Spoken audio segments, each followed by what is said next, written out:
Today, I want to take a closer look at what I believe are the four top AI hardware companies of 2024. And if you are familiar with this channel, thank you for the support. And I'm pretty sure you can guess number one. Yes, it's going to be Nvidia.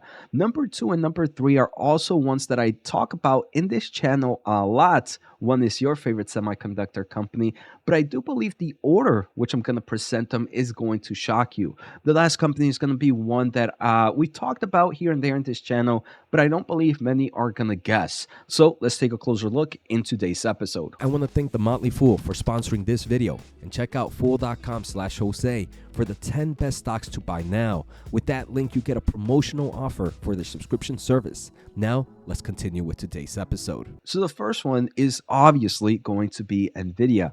This is my number one semiconductor position. It is my favorite semiconductor company at the moment. So the reason I believe Nvidia is the top player here in forms of AI hardware is at the end of the day, it's no preference or anything.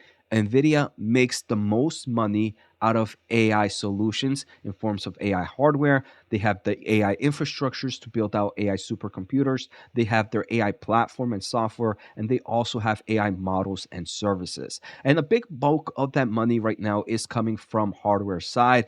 So Nvidia, their core product is the H100, and this is what's creating the supply constraint market right now. Everybody that's doing some form of AI workload would love to get their hands on an H100 and build superclusters with this type of AI chip. So by no means, I don't believe anybody can disagree here that the top AI accelerator hardware company at the moment is Nvidia. The other thing is, like I mentioned, Nvidia. The great thing about them is they don't just create the hardware, right? They create infrastructures. For example, the DGX H100 is their kind of mini supercomputer to some extent, their mini server, and the DGX H100 sells with 8 times H100 GPUs. It also sells with NVIDIA's networking solutions. NVIDIA actually has a lot of networking solutions that helps with the communications of all these AI accelerators. So overall, NVIDIA has the perfect solution for the AI market. Not only that, the company is also focusing on creating new chips on a yearly basis, and they are already working on the H200, which is expected to drop the first half of this year, and we also have the B100, which is expected to drop at least by the end of this calendar year. We can see in forms of quarterly year-over-year growth. The most recent quarter, the stock, its revenue grew 205%. I believe the quarter before that is still also saw a nice growth on a sequential and year-over-year basis. So if we take a closer look at Nvidia's PE ratio for the next 12 months, it is sitting right now at 27.34. I do believe this is pretty cheap for a company that is definitely dominating in the AI market.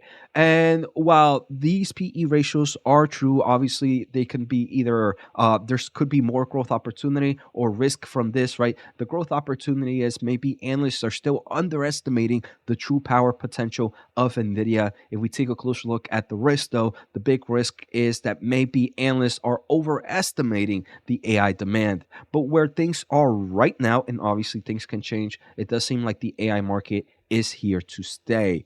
Now, the second company and number two is actually Intel. And this is the one that many might shock you, as many might have thought that I would have put AMD on number two here. And the reason is AMD is actually my number two position in my overall portfolio.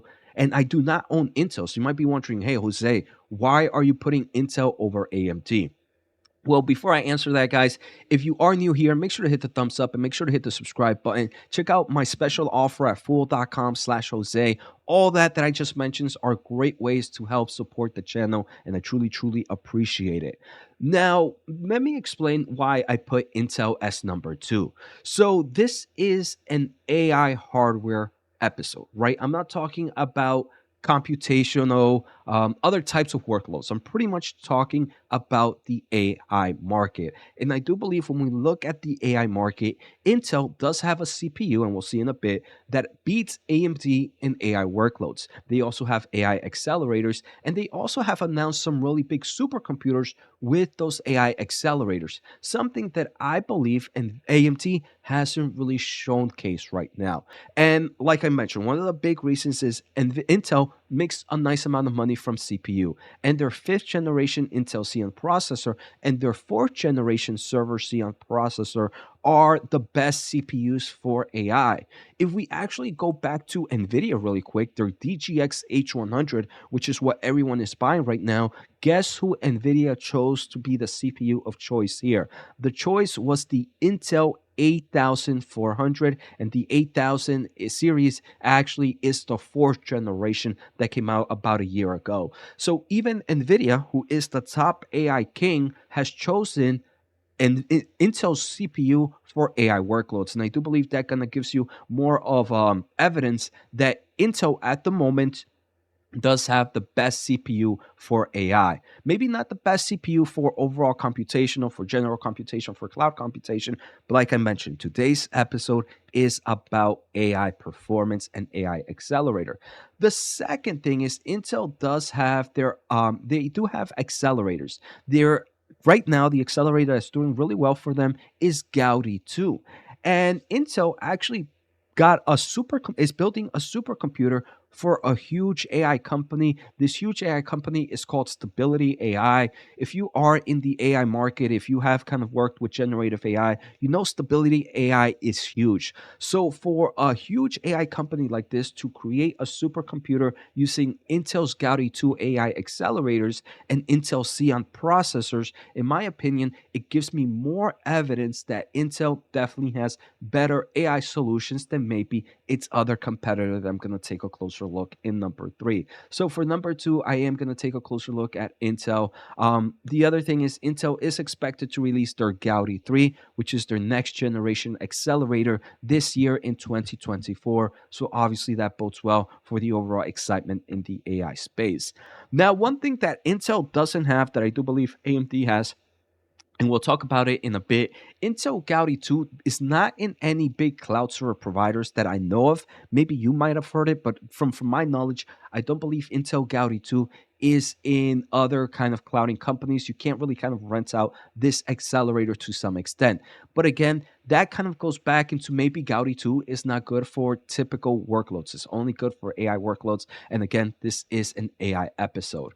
Now, if we take a closer look at Intel's quarterly year-over-year revenue growth, unfortunately, this company has definitely seen a bit of a slowdown, but things are getting better. Right now, Intel showed quarterly year-over-year growth of negative 7% in the most recent quarter. Now, if we take a closer look at PE ratio for the next 12 months, this is sitting at roughly 25. Again, these are very similar to what we saw Nvidia. Nvidia is sitting at 27.3, while Intel is sitting at 25. Now, company number three is going to be my second favorite semiconductor company and my second biggest position in my overall portfolio, and that is Advanced Micro Devices. So I believe number three is AMD because they just released their MI300X, and the MI300X is getting a lot of excitement from AI places, from AI workloads. This is such a new product, in my opinion. And the reason I put this as number three, as we do know this is going to be a good market opportunity for AMD, we really haven't seen any big AI supercomputers being built with the MI300X. We've seen supercomputers for kind of computation and other workloads, but I don't believe we've seen any big AI company like Stability AI go out there and choose AMD. Some of you might be following AMD and might be wondering, hey, Jose, Hugging Face has a pretty big partnership with AMD. That is true. Hugging Face is a pretty big AI model company, but their partnership is more to just kind of bring this open source solution with AMD's acceleration. So it's to kind of bring large language models out of the box with AMD GPUs, doing very, very minimal code exchange. And like I mentioned, one of the big things that AMD does have for the MI300 MI300 that Intel doesn't have with Gaudi is that AMD's MI300 is actually going to be in cloud servers, and they're going to be in places like Microsoft Azure. But again, these are not going to be super clusters. These are going to be clusters of only like 8 MI300X GPUs, which are going to be for maybe small AI workloads. Again, they do have a great buying opportunity here, but in forms of AI solutions, in forms of evidence, and this can change as maybe we start to see more companies move on to the MI300. But right now, in forms of evidence, Intel, I do believe, has better kind of opportunity in the AI space. Now, if we take a closer look, AMD's most recent quarter revenue grew 4% on a year-over-year basis, and their PE ratio, if we take a closer look at the next 12 months, is sitting at roughly 38. So this is actually sitting more expensive, way more expensive than Intel and way more expensive than Nvidia, as both of those are sitting in the mid 20s right now. One thing that could be happening though is AMD is, I personally believe AMD is being underestimated by analyst expectations. So these PE ratios are going to be crushed, in my opinion.